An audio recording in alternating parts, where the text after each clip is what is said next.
Hello, my Maxinista and Fastinistas. I am doing a DIY on an ugly sweater dress. I have been challenged by Anita Rivers at Classic Royalty to revamp my sweater dress.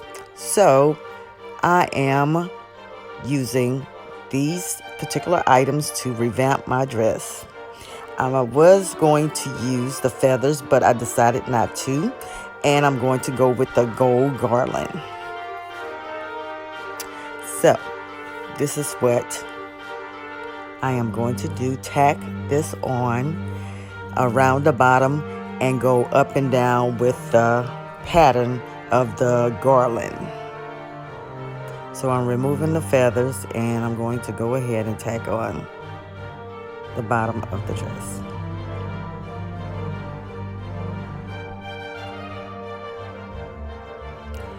So guys, if you get a chance, please subscribe to my YouTube channel and also share this video. Please only leave positive vibes only if you decided to comment.